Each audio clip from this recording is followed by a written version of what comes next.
नमस्कार, मैं हूं अर्पिता परमार और आप देख रहे हैं शहर का number 1 channel city news Muzaffarpur. आइए बढ़ते हैं आज की मुख्य खबरों की ओर। हेडलाइंस के प्रायोजक हैं नीलकमल एक्सक्लूसिव शोरूम। जिला पुलिस ने 2 थाना क्षेत्रों में विशेष अभियान चलाकर 9 शातिर अपराधियों को हथियार के साथ किया गिरफ्तार।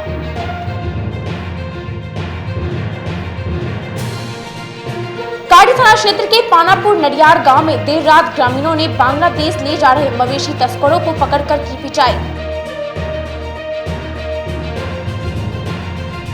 और शनिवार से शहर के सभी वार्डों में लगाए जाने वाले राशन कार्ड कैंप पहले दिन हुई फेल।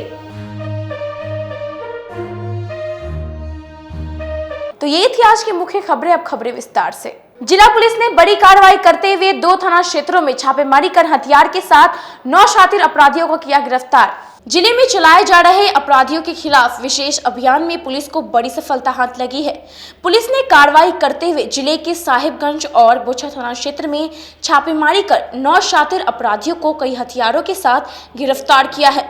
जानकारी के अनुसार गुप्त सूचना के आधार पर सिटी एसपी और सरेयद एसडीपीओ के नेतृत्व में गठित टीम ने साहिबगंज थाना क्षेत्र के छापेमारी कर 7 अपराधियों को गिरफ्तार किया है, जिसके पास से 2 दोनाली बंदूक, 2 देसी कट्टा, 12 बोर के 2 गोली, 7 मोबाइल फोन व लूट के 1 बाइक बरामद की है। वही गुप्त सूचना के आधार पर पुलिस ने बोचा थाना क्षेत्र के सनाठी पुल के समीप छापेमारी कर 2 शातिर अपराधियों को गिरफ्तार किया है, जिसके पास से पुलिस ने 1 देशी कट्टा, 2 मोटरसाइकिल, 1 जिंदा कारतूस और लूटी गई डिश टीवी सहित कई अन्य इलेक्ट्रॉनिक सामान बरामद किया है।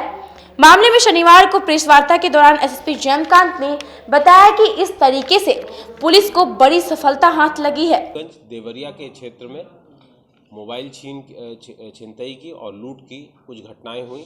इन घटनाओं के संबंध में city SP Muzaffarpur, DSP Saraiya, SHO Sahibganj Deoria और पारू के नेतृत्व में एक विशेष टीम बनाई गई, जिसने बीती रात एक मौका वारदात पर रेड की। रेड के दौरान 7 व्यक्तियों को अरेस्ट किया गया और जब इनसे पूछताछ की गई तो इनके पास से 2 देसी कट्टे, 2 राइफल और लूट का अन्य सामान बरामद किया गया है।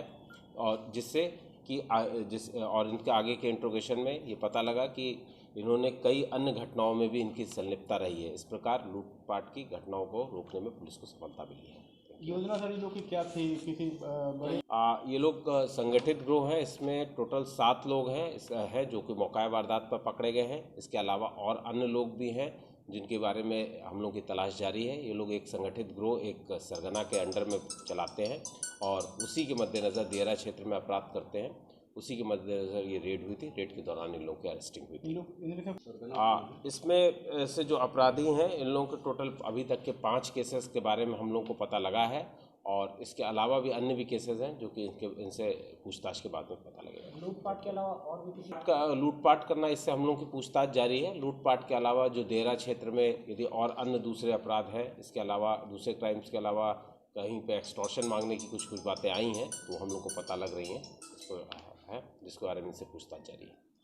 इसके अलावा बोचाहा थाना में थाना क्षेत्र में कुछ अपराधी जो कि इकट्ठा होकर लूटपाट की घटना करने वाले थे। एसएचओ बोचाहा ने मौका वारदात पर तुरंत पहुंचे और पहुंचने के बाद में वहां से एक डिश टीवी वाले से लूटपाट की गई थी, जिसको तुरंत उन्होंने पकड़ लिया और पकड़ने के साथ ही उसके पास से 1 देसी कट्टा और अन्य सामान बरामद हुआ। इसके अलावा लूट का भी सामान उस व्यक्ति से बरामद हुआ है। इस प्रकार उस क्षेत्र में अपराध की रोकथाम में पुलिस को मदद मिली है।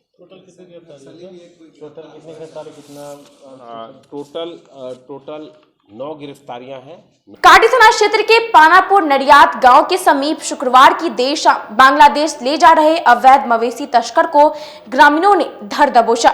ग्रामीणों ने पुलिस पर मिली भगत का आरोप लगाया है। जिले में फिर पुलिस की मिली भगत से गोवंश की तस्करी का खेल उजागर हुआ है। काटी थाना क्षेत्र के पानापुर करियात के रास्ते बांग्लादेश बॉर्डर की ओर तस्करी कर ले जा रहे गोवंश से भरे ट्रक को देर रात ग्रामीणों ने पकड़ लिया, जिसके बाद ट्रक में लदे गोवंश की दयनीय हालत से भड़के ग्रामीणों ने ट्रक के ड्राइवर समेत 4 लोगों की जमकर पिटाई की।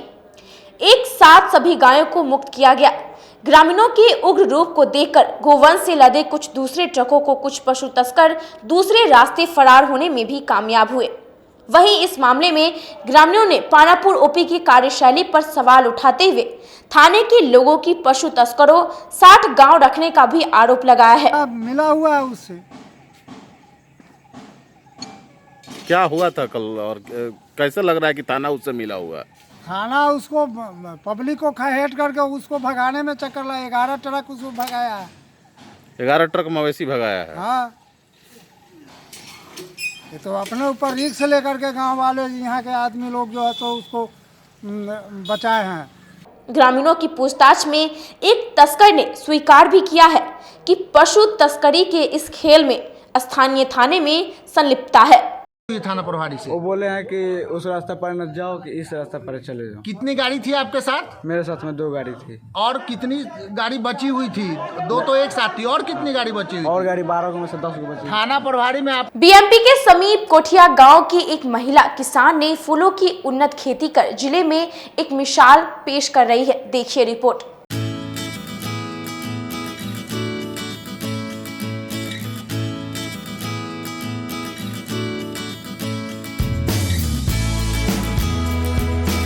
रंग बिरंगे फूलों का नाम सुनते ही किसी भी इंसान के चेहरे पर एक अलग सी खुशी झलकने लगती है। फूल जितना देखने में सुंदर लगता है, उतना ही आस्था को लेकर इसका एक अलग ही महत्व है। आज हम बात कर रहे हैं इसी फूल की खेती की, जो कि शहर से सटे इलाकों में किसान के द्वारा की जा रही है। बाजारों में जो आप फूल देखते होंगे, हो सकता है इन्हीं किसी खेतों में से देख रहे होंगे। बीएमपी से सटे कोठिया गांव में एक महिला किसान द्वारा फूलों की खेती की जा रही है। यह महिला किसान पूरे साल अलग अलग प्रजाति का फूल का खेती करती है और बाकायदा इससे शहर के प्रमुख बाजारों में भी सप्लाई करती है। इस महिला किसान का प्रमुख रोजगार फूल की खेती है, जिससे ये महिला अपने पूरे परिवार का पालन पोषण करती है। महिला किसान बताती है कि पहले वो यहाँ पे अनाज की खेती करती थी, लेकिन उससे उचित आमदनी नहीं होती थी, और जब से फूलों की खेती करना शुरू की, आमदनी भी अच्छी होने लगी और सुकून भी मिलता है। 10 साल से जी।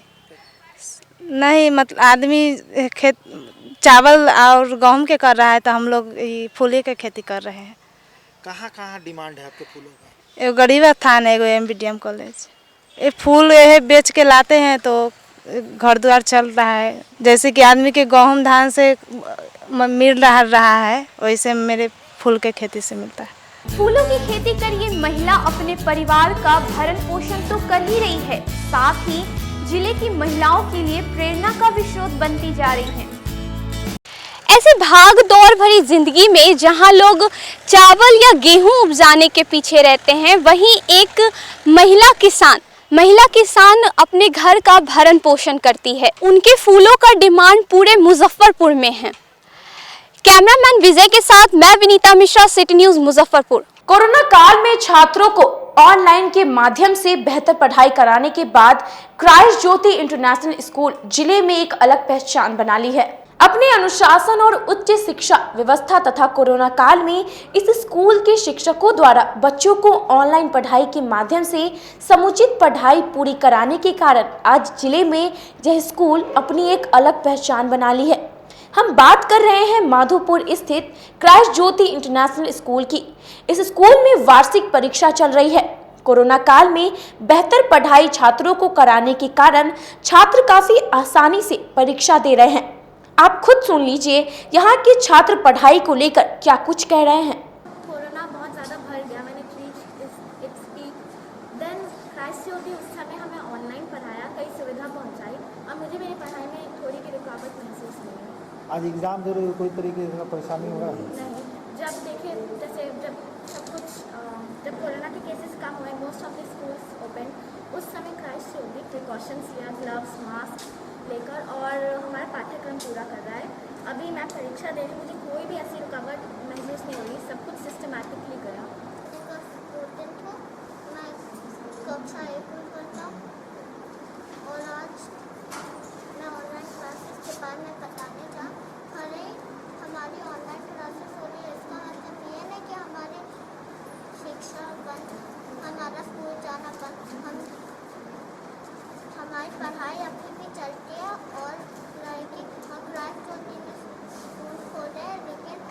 caution, sanitizer, rub Christ Jyoti international school के फाउंडर उदय शंकर प्रसाद सिंह ने माधोपुर गांव समेत इस क्षेत्र के बच्चों को बेहतर शिक्षा के उद्देश्य से इसकी नींव रखी थी। इनका सपना है कि यहाँ के छात्र यहाँ से निकलने के बाद पूरी दुनिया में अपनी पहचान बनाएं। इस स्कूल का नींव डालने का मेन ये है कि ये गांव के बच्चों को शिक्षा दीक्षा अच्छा मिले। और इस समय इस स्कूल का उद्घाटन किए चीफ जस्टिस न्यायालय राय, तो हम नियम और कानून का पालन करते हुए कोरोना काल में भी यहाँ के बच्चे लोगों को ऑनलाइन पढ़ाया गया। साथ ही अभी स्कूल खुलने के बाद यहाँ आके विजिट करते हैं कि उसको जो गाइडलाइन है उसका अक्षरशः पालन हो रहा है या नहीं। सबसे बड़ी बात है कि यहाँ एजुकेशन और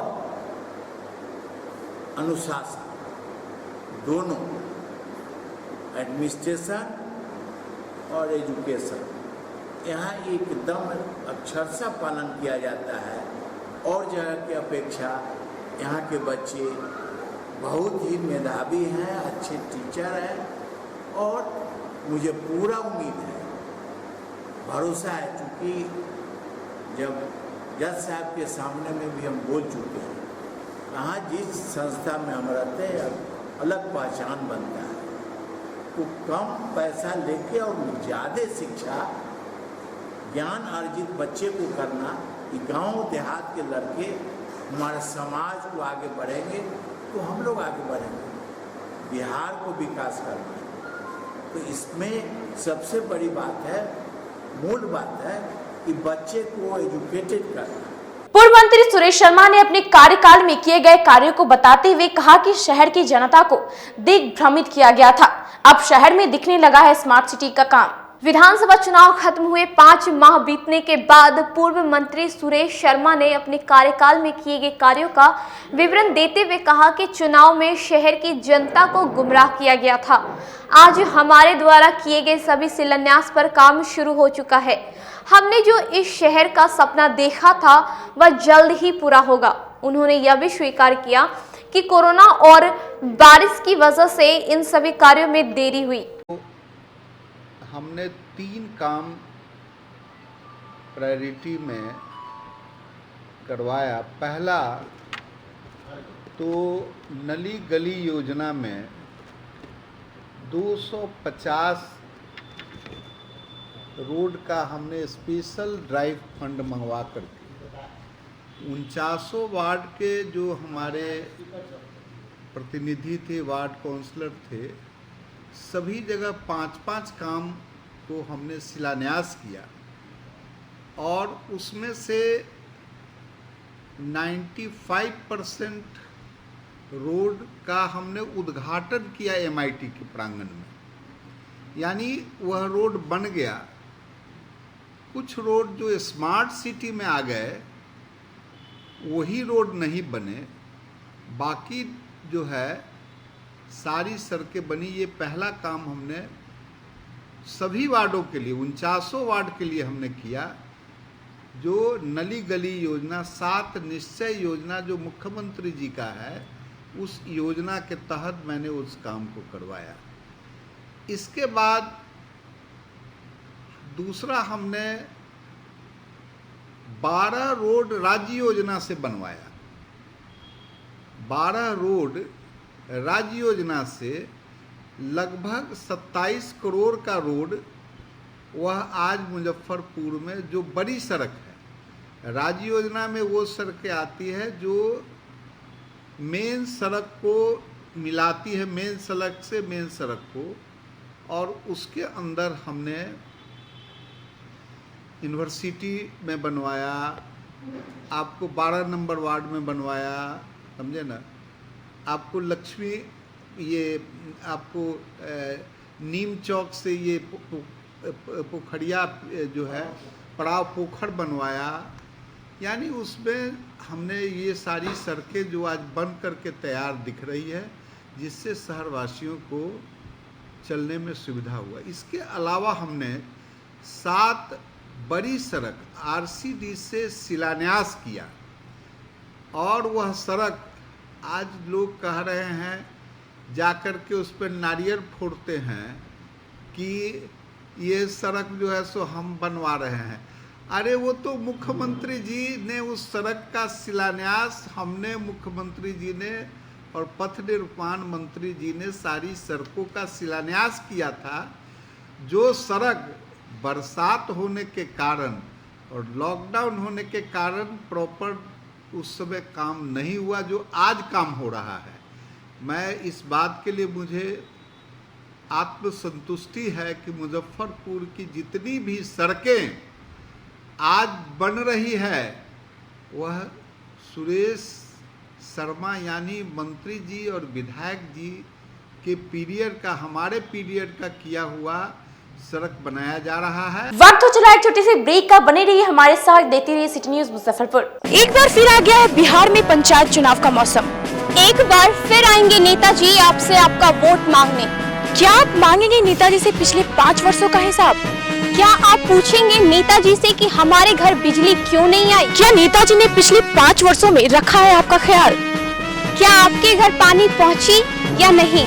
इन सभी सवालों का जवाब हम लेके आएंगे सिटी न्यूज के खास कार्यक्रम कहिए मुखिया जी में। ST International School. If you want to give your child a strong foundation, the school of your dream. Play to 10th based on CBSE curriculum. हमारे यहाँ अनुभवी एवं प्रशिक्षित शिक्षकों द्वारा बच्चों के देखभाल के साथ स्मार्ट क्लास द्वारा शिक्षण की सुविधा है। कक्षा 1 से 10 तक कंप्यूटर की मुफ्त शिक्षा के अलावे छात्र एवं छात्राओं के संगीत तथा नृत्य की शिक्षा की भी व्यवस्था है। पूरा स्कूल CCTV कैमरे से लैस है। स्कूल में बच्चों का नामांकन फ्री किया गया है। हमारे यहाँ अपने बच्चों के उज्जवल भविष्य के लिए जरूर पधारें। हमारा पता है बांध road, Shekhpur Akhara Ghat, Muzaffarpur. Our contact number is 8757652616 and 9955132616। हमारे स्कूल का कुछ मेन फीचर्स है, जैसे बच्चों की देखभाल करना। हमारे यहाँ पुस्तकालय वगैरह की पूरी अच्छी तरीके से व्यवस्था है। क्लासरूम सारा बना हुआ है। CCTV कैमरे से हमारा क्लासरूम डेकोरेटेड है। सिक्योरिटी के भी विजन से हमारा क्लासरूम बहुत प्रोटेक्टेड है।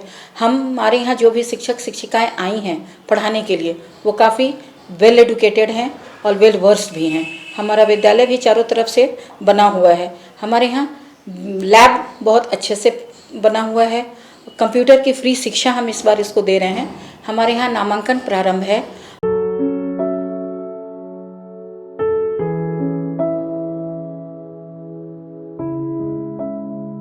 शादी समारोह और किसी प्रकार की पार्टियों के लिए आपको कई जगहों पर जाना नहीं पड़ेगा, क्योंकि आपको सारी सुविधा एक ही छत के नीचे उपलब्ध मिलेंगी, वो भी उचित मूल्य पर।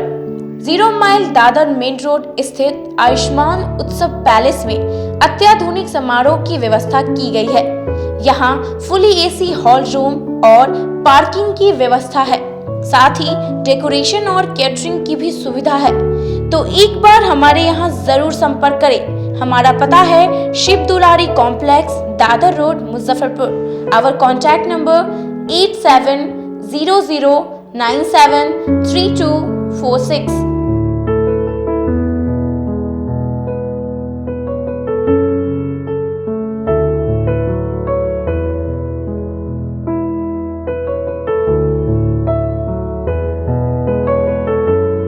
मुजफ्फरपुर की शान और अपने कलाकृतियों से बॉलीवुड के स्टारों में अपनी पहचान बना चुका बाबा की दुकान लहठी भंडार पिछले 50 वर्षों से आपके पसंद का ख्याल रखती है। यहाँ से लाह की बहुरानी सेट बॉलीवुड की स्टार ऐश्वर्या राय ने अपनी शादी में पहनी थी। यहाँ से राजनीतिक गलियारों के नामचीन चेहरों की दुल्हन भी सजी थी। हमारे यहाँ शादी सेट, बहुरानी सेट, जयमाला सेट, लाह के फैंसी आइटम कुशल कारीगरों द्वारा निर्मित कराई जाती है। इसके अलावा चूरा सेट, कंप्यूटर चूरा, कुंदन चूरा, वाटरप्रूफ चूरा, चुंदरी 3 बूंदिया, बंग बंगरी, हिंगलू, पात चूरा, जंगली चूरा का भी निर्माण अपने कारीगरों द्वारा कराती है। यही नहीं, लाह से बनी कान का टॉप्स, रिंग, नथ, गला का हार, मांग टीका, पेन स्टैंड, हाथी, बिछिया, ग्लास, करा भी बनाती है। तो एक बार हमारे यहाँ अवश्य पधारे। बाबा की दुकान लहठी भंडार, इस्लामपुर, मुजफ्फरपुर। हमारा कांटेक्ट नंबर है 9308620444। 40-50 साल से जो हमारी दुकान है, ये बाबा की दुकान लहठी भंडार, समझे ना, पुश्तैनी हम लोग का काम ही है। और हमारे यहाँ जो है जितने भी है, जैसे कि ऐश्वर्या राय के यहाँ लहठी गया, हमारा सचिन के यहाँ गया है, और आपके जो है तेज प्रताप सिंह, अभी लालू प्रसाद के लड़के की शादी हुई है, उसमें भी लहठी भेजा गया था। और हमारे यहाँ जो है ना बहुरानी सेट है, जैसे कि है कुंदन सेट है, और जैसे कि हम लोग जो डिज़ाइन जो है सेलेक्ट करते हैं जो लगन के ऊपर जो है, जैसे कि कस्टमर का चॉइस देखते हैं हम लोग हैं, उसी टाइप से हम लोग जो है माल तैयार करते हैं। और कलर है मैचिंग, हमारे यहाँ सबसे विशेषता है कि हर तरह के लहंगे का जो है ना मैचिंग तुरंत हैंड टू हैंड हम लोग लगा के दे देते हैं। हम पढ़ाते नहीं, हम बच्चों में विश्वास जगाते हैं। Christ Jyoti international school, based on CBSE curriculum with coeducation. इस स्कूल में प्रत्येक विषयों के लिए अनुभवी शिक्षकों का समूह है। विद्यार्थियों को अलग से ट्यूशन पढ़ने की आवश्यकता बिल्कुल नहीं है। बच्चों को प्रत्येक विषयों के लिए अलग से अतिरिक्त कक्षाएं दी जाती हैं। साइंस और कंप्यूटर लैब की व्यवस्था के साथ उत्तम खेल कूद के लिए बड़ा सा कैंपस भी है। नर्सरी के बच्चों को खेल कूद की विधि से पढ़ाई जाती है। केंद्रीय माध्यमिक शिक्षा बोर्ड पर आधारित पाठ्यक्रम से कक्षा प्ले हाउस व नर्सरी से अष्टम वर्ग तक ये नामांकन प्रारंभ है। तो नामांकन के लिए तुरंत संपर्क करें। हमारा पता है Christ Jyoti international school, Dharmodaya स्थली, माधोपुर सुस्ता, मुजफ्फरपुर। ज्वाइन किया क्राइस्ट ज्योति स्कूल को, और यहाँ की व्यवस्था, यहाँ के पेरेंट्स सारे लोग पूरी तरह से बच्चों की पढ़ाई के प्रति जो केयरलेस थे, मैंने उन्हें जागरूक करने की कोशिश किया, और उस व्यवस्था को बदलने के लिए मैं हर संभव प्रयास करती हूँ। जहाँ तक हो पाएगा मैं इसे आगे बढ़ाऊँगी, इसे आगे बढ़ाना ही मेरा कर्तव्य है। अब आ गया है आपके अपने शहर में उत्तर बिहार का पहला नीलकमल एक्सक्लूसिव शोरूम। नीलकमल इंडिया की फेवरेट फर्नीचर ब्रांड है। इस कंपनी के सभी रेंज एक ही छत के नीचे आपको मिलेगी। होम फर्नीचर, ऑफिस फर्नीचर की सभी रेंज यहाँ पे उपलब्ध है। कंपनी का एक्सक्लूसिव शोरूम होने के कारण 40% तक की विशेष छूट यहाँ मिल रही है। इसके अलावा 0% इंटरेस्ट के साथ बैंक से फाइनेंसिंग की भी सुविधा उपलब्ध है। तो देर मत कीजिए, एक बार हमारे यहाँ अवश्य पधारें। हमारा पता है Mithanpura, Narayanpur road, opposite to Vaishali management college, और हमारा कॉन्टैक्ट नंबर है 9334900888 और 7004320380। नॉर्थ बिहार का पहला एक्सक्लूसिव शोरूम मुजफ्फरपुर में यूए एसोसिएट के सौजन्य से नीलकमल का एक्सक्लूसिव शोरूम खुला है। और आप लोगों से यही भी निवेदन है कि एक बार इस शोरूम में आइए और इसके विस्तृत रेंज को देखिए, जो कि एक अच्छे रेंज के साथ एक अच्छी कीमत के साथ आपको मिलेगा। तो एक बार हम लोगों को आप सेवा करने का मौका दें। शिक्षा के क्षेत्र में अपना एक स्थान बनाने में सफल आवासीय भारतीय इंटरनेशनल स्कूल बच्चों को नर्सरी से लेकर +2 तक की बेहतर शिक्षा देने को लगातार प्रयासरत है। CBSE पाठ्यक्रम पर आधारित यह स्कूल पढ़ाई के साथ साथ खेलकूद और व्यक्तित्व विकास पर विशेष ध्यान दे रही हैं। हमारी मुख्य विशेषताएं हैं छात्राओं के लिए हॉस्टल की व्यवस्था, अनुभवी एवं प्रशिक्षित शिक्षकों द्वारा बच्चों की देखभाल, स्पोर्ट्स और आत्मरक्षा की भी तैयारी दी जाती है। प्रत्येक कक्षा में स्मार्ट क्लास द्वारा शिक्षण की सुविधा, सुसज्जित पुस्तकालय की व्यवस्था, कक्षा 1 से कक्षा 10 तक कंप्यूटर की मुफ्त शिक्षा, सुसज्जित विज्ञान प्रयोगशाला, छात्र एवं छात्राओं के लिए संगीत तथा नृत्य की शिक्षा की अलग अलग व्यवस्था है। अंग्रेजी बोलने की कला की शिक्षा, CCTV कैमरे से सुसज्जित विद्यालय। तो हमारा पता याद रखें, हमारा पता है आवासीय भारतीय international school, main road NH 57, Ahiyapur, Muzaffarpur. और हमारा कॉन्टेक्ट नंबर है 7970919864 या फिर हम आप डायल कर सकते हैं 9931273960 या फिर आप हमें कॉल कर सकते हैं 9525587370 पर। Registration and admission is going on from nursery to 9th for the session 2018 to 2019। Class 11th का रजिस्ट्रेशन 1 जून से प्रारंभ होगा और वर्ग में सीटें सीमित है। 10th बोर्ड में 60% और उससे अधिक अंक वाले छात्र छात्राओं को नामांकन में प्राथमिकता दी जाएगी। शिक्षा के क्षेत्र में अपना एक स्थान बनाने में सफल आवासीय भारती इंटरनेशनल स्कूल बच्चों को नर्सरी से लेकर +2 तक की बेहतर शिक्षा देने को लगातार प्रयासरत है। सीबीएसई पाठ्यक्रम पर आधारित यह स्कूल पढ़ाई के साथ साथ खेलकूद और व्यक्तित्व विकास पर विशेष ध्यान दे रही हैं। हमारी मुख्य विशेषताएं हैं छात्राओं के लिए हॉस्टल की व्यवस्था, अनुभवी एवं प्रशिक्षित शिक्षकों द्वारा बच्चों की देखभाल, स्पोर्ट्स और आत्मरक्षा की भी तैयारी दी जाती है। प्रत्येक कक्षा में स्मार्ट क्लास द्वारा शिक्षण की सुविधा, सुसज्जित पुस्तकालय की व्यवस्था, कक्षा 1 से कक्षा 10 तक कंप्यूटर की मुफ्त शिक्षा, सुसज्जित विज्ञान प्रयोगशाला, छात्र एवं छात्राओं के लिए संगीत तथा नृत्य की शिक्षा की अलग अलग व्यवस्था है। अंग्रेजी बोलने की कला की शिक्षा, सीसीटीवी कैमरे से सुसज्जित विद्यालय। तो हमारा पता याद रखें, हमारा पता है आवासीय Bharti international school, main road NH 57, Ahiyapur, Muzaffarpur और हमारा कॉन्टेक्ट नंबर है 7970919864 या फिर हम आप डायल कर सकते हैं 9931273960 या फिर आप हमें कॉल कर सकते हैं 9525587370 पर। Registration and admission is going on from nursery to 9th for the session 2018 to 2019। Class 11th का रजिस्ट्रेशन 1 जून से प्रारंभ होगा और वर्ग में सीटें सीमित है। 10th बोर्ड में 60% और उससे अधिक अंक वाले छात्र छात्राओं को नामांकन में प्राथमिकता दी जाएगी। ब्रेक के बाद आपका फिर से स्वागत है। बढ़ते अगली खबरों की ओर। शनिवार से शहर के सभी वार्डों में लगने वाले राशन कार्ड सुधार कैंप पहले दिन ही फेल दिखा। किसी भी कैंप स्थल पर कर्मचारी नहीं दिखे। राशन कार्ड से जुड़ी समस्याओं के निवारण के लिए नगर क्षेत्र के पार्षदों के आवास पर 20 मार्च से 28 मार्च तक कैंप लगाकर नए और पुराने राशन कार्ड की समस्याओं को दूर करने के लिए लगाए गए कैंप के पहले दिन ही शनिवार ही फेल होता नजर आया। 20 मार्च को वार्ड नंबर 1 से 8 तक के वार्ड तहसीलदार और टैक्स दरोगा कैंप में आए ही नहीं। कुछ वार्ड पार्षदों ने खुद से ही आवेदन ले लिया, वहीं कुछ ने अधिकारियों के आने के बाद आवेदन देने को कहा। वहीं वार्ड नंबर 4 की सावित्री देवी का कहना है कि 3 बार आवेदन देने के बावजूद उनका राशन कार्ड अभी तक नहीं बना है। वाले बोले कि नहीं आपका कैंसिल हो गया है, इस पर अब आपको राशन नहीं देंगे। इसके बाद हम मुसरी ब्लॉक भी गए, वहाँ भी बनवाए हैं, मगर अभी तो मेरा कार्ड आया ही नहीं है। आज इनसे मिलने आए, वही कार्ड का सुने कि बन रहा है, इसलिए आए थे कि जा रहे फिर से देने। वही वार्ड नंबर 4 के पार्षद हरिओम का कहना है कि कैंप के पहले दिन ही कोई कर्मचारी नहीं आया। कैंप की जानकारी पर सुबह से लोग आ रहे हैं, मजबूरन उनका आवेदन जमा करना पड़ रहा है। अब आरटीपीएस कर्मी हड़ताल पर हैं, तो कैंप लगाने का क्या औचित्य है? तो भाई लेटर आया हुआ 1 से 8 और सभी जगह नगर निगम के पदाधिकारी को भेजना था, तहसीलदार को भेजना था, टैक्स दरोगा को भेजना था। तो न तहसीलदार साहब आए हैं, न टैक्स दरोगा आए।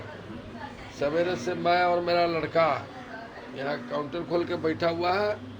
जो लोग भी आ रहे हैं, चूँकि कंडीशन लग गया है कि जो व्यक्ति का राशन कार्ड में त्रुटि हो गई है या जो व्यक्ति भी नया राशन कार्ड को या टूटी है, एक आदमी का नाम आया, 5 आदमी का नाम दिए थे, 4 आदमी का छूट गया, ख भरना है, तो वो सब लोग आरटीजीएस करा के मुसहरी से उसका पावती रसीद के साथ बाकी डॉक्यूमेंट, फिर जितना डॉक्यूमेंट आप दिए हैं, आधार कार्ड, बैंक अकाउंट, पारिवारिक फोटो, ये सब लगा के और यहाँ जमा करना है।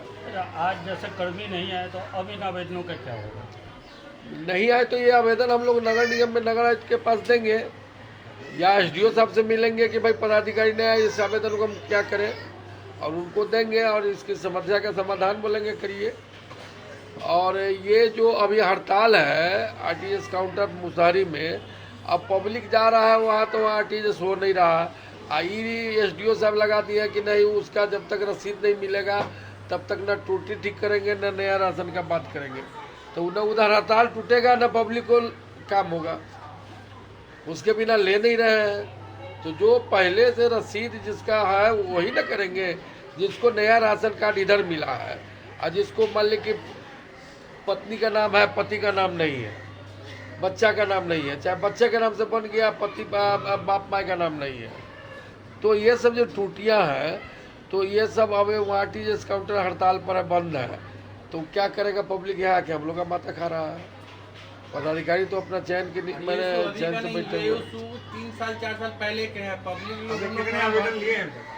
अभी तक तो हमारे पास करीब 5-7 आवेदन है और लोग आने वाले हैं। वही सब आवेदन तो बहुत है, लेकिन आरटीजीएस का रसीद नहीं है। बिना रसीद के हमको लेने के लिए मनाही एसडीओ साहब किए हैं, यही समस्या। विधानसभा में विशेष सत्र पुलिस विधेयक सरकार द्वारा पेश किए जाने को लेकर कुढ़नी विधायक डॉक्टर अनिल सहनी सरकार पर सीधा निशाना साधा। विधानसभा में विशेष सशक्त पुलिस विधेयक में पुलिस और उसके अधिकारियों को लेकर बवाल मचा हुआ है। सदन से लेकर सड़क तक विपक्षी नेता हाय तौबा मचा रखे हैं। हालांकि अभी यह बिल सदन से पास नहीं हुआ है, मगर इसमें जो प्रावधान किए गए हैं वो बेहद सख्त हैं, जिसे लेकर विपक्ष नेताओं ने जबरदस्त विरोध जताया है। इसी कड़ी में शनिवार को जिले के कुढ़नी विधानसभा के विधायक डॉक्टर अनिल सहनी ने विशेष सशस्त्र पुलिस विधेयक को जन विरोधी बताते हुए कहा कि अगर ये बिल पास हो गया तो पुलिस संविधान से भी ऊपर हो जाएगी। सरकार अपने लाभ के लिए पुलिस को इस्तेमाल करेगी। काला बिल है, इसमें स्पष्ट रूप से यह दर्शाया गया है कि बिना वारंट का किसी को भी पकड़ा जा सकता है, बिना सर्च वारंट का किसी को भी घर को सर्च किया जा सकता है। यह काला कानून अंग्रेज के द्वारा बनाया गया कानून से भी बड़ा कानून काला कानून है ये, इसीलिए कि इसके द्वारा नीतीश कुमार जी और एनडीए के जो ये सरकार है, जो डबल इंजन की सरकार है, आपातकाल चाहता है लाने के लिए। वो चाहता है कि पुलिस के माध्यम से आपातकाल लावे। अब बोलिए, आप मीडिया के लोग हैं, आप अगर किसी को पकड़ रहा होगा पुलिस, उससे पूछने जाइएगा कि भाई इसको काहे पकड़ रहे हैं गरीब को, तो आपको पकड़ के वो भी आपको पकड़ के बंद कर सकते हैं। हम सामाजिक कार्यकर्ता हैं, हम अगर पूछेंगे कि भाई पुलिस से कि आप इस व्यक्ति को क्यों पकड़ रहे हैं, तो हमको भी पकड़ के बंद कर सकता है। यानी कि ऐसा काला कानून किसी भी राज्य में नहीं है, ना हमारा संविधान कहता है, ना अम्बेडकर साहब जो संविधान लिखे हैं उसमें है। उसके बाद भी ये नीतीश कुमार जी नरेंद्र मोदी जी के प्रभाव में आकर ये जो काला कानून लाए हैं, उसी काला कानून को मैंने सदन में फाड़ कर फेंकने का मैंने काम किया, और जब जब काला कानून आएगा तो उसे फाड़ने का हम लोग काम करेंगे। वहीं पूर्व मंत्री सुरेश शर्मा ने इस बिल को सही ठहराते हुए और कहा कि पुलिस घटना के बाद कार्रवाई करती थी। बिल लागू होने से पुलिस घटना को होने से पहले ही रोकने में सक्षम हो जाएगी। तो ये समझ में बात आ रही कि कोई कांड होता है और तब जाके आप इत्तला थाना को देते हैं और उसमें कार्रवाई होती है, लेकिन कांड तो हो गया, घटना घट गई, लेकिन घटना घटने के पूर्व अगर उस पुलिस बल को यह जानकारी मिल जाती है कि ये घटना होने वाला है और उसमें छापामारी करके उससे घटना का अंजाम नहीं हो पाता है, रोक दिया जाता है या धरपकड़ हो जाता है, तो इससे तो ज़्यादा अच्छी बात है ना कि घटना होने के पूर्व ही उसका इंतजाम हो जाए, उसमें धरपकड़ हो जाए, उसकी कार्रवाई हो जाए ताकि वो घटना न घटे। कुढ़नी थाना क्षेत्र के पैक्स अध्यक्ष से माओवादी द्वारा लेवी मांगे जाने के बाद पैक्स अध्यक्ष ने जिलाधिकारी से मुलाकात कर सुरक्षा की गुहार लगाई है। माओवादियों द्वारा लेवी की मांग और हत्या की धमकी से दहशत में रह रहे कुढ़नी थाना क्षेत्र के मनकौली ग्राम निवासी पैक्स अध्यक्ष प्रदीप कुमार यादव ने शनिवार को कुढ़नी विधायक डॉक्टर अनिल सैनी और कांटी विधायक मोहम्मद इजराइल मंसूरी के साथ जिलाधिकारी प्रणव कुमार से मुलाकात कर 5 मार्च को माओवादियों द्वारा 10 लाख की लेवी देने और हत्या कर दिए जाने संबंधित पत्र की प्राप्ति को लेकर जान माल की सुरक्षा की गुहार लगाई। पैक्स अध्यक्ष प्रदीप कुमार यादव ने बताया कि 2013 से उनका आर्म्स का लाइसेंस लंबित है। वहीं 2018 में उनका सुरक्षा गार्ड भी वापस ले लिया गया, जिसके बाद माओवादियों द्वारा पत्र प्राप्त होने के बाद से उनका पूरा परिवार दहशत में है। विधायक जी और पार्टी के जिला अध्यक्ष रमेश गुप्ता भी जी थे और कांटी के विधायक इसराइल मंसूरी और कुढ़नी के विधायक डॉक्टर अनिल सैनी जी भी मामला के लेकर एक प्रतिनिधि। क्या है मामला, पूरा बताइए। मामला है कि 2013 को 24 जून 2013 को मेरे घर पर नक्सलियों द्वारा हमला किया गया था, जिसमें मेरे बड़े भाई लक्ष्मी प्रसाद यादव, मेरे पुत्र प्रभास कुमार यादव की हत्या कर दी गई थी। उस वक्त भगवान की कृपा से हमें किसी तरह बच के निकल गए उस घटना से। उसके बाद फिर 2014 में नक्सलियों द्वारा हमसे लेवी की मांग की गई थी, जो कुढ़नी थाना कांड संख्या 107-14 है और वो 185-13 2013 वाला।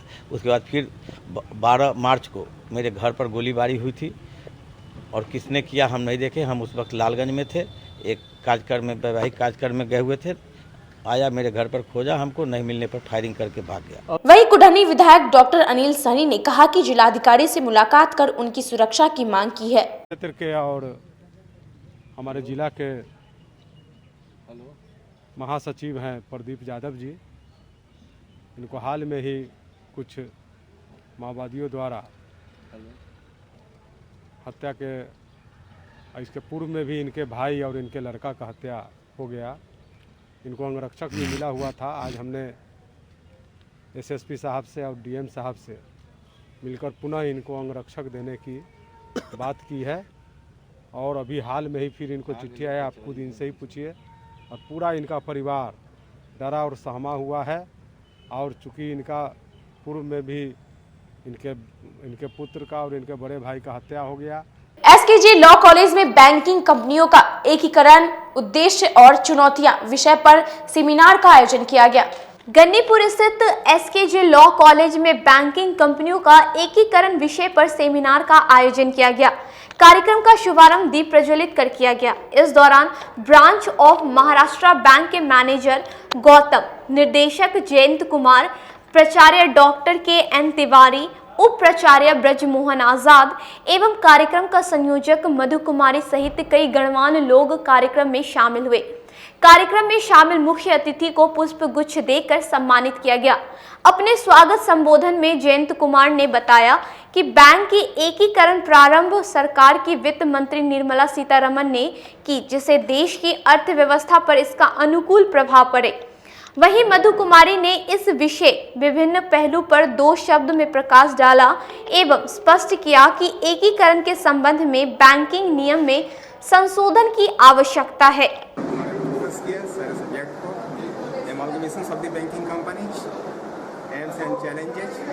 उन्होंने पूरे डिटेल बताया, इलेक्टमेंट से संबंधित बताया और regarding the effect on the jobs, employments as well as the provisions of law under the Banking Regulations Act 1949 as well as under the provisions of the RBI Act 1934.